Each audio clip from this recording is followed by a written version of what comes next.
spectacular views up here on the Monster Rig of the awesome track of Lommel, where we were here just 2 years ago for the Motocross of Nations.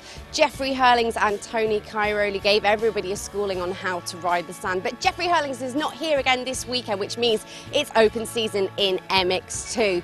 Talking of the nations, if you're not making it to Latvia in September, then head on over to mxgptv.com and pick up your TV pass for both days live for the bargain price of €19.99. Make sure you stay there for all of the races live on Sunday, and head on over to MXGP's Facebook, guess the top 3 in both the MX2 and the MXGP class, and you can win some fantastic prizes from our lovely friends at iPhone. See you on Sunday.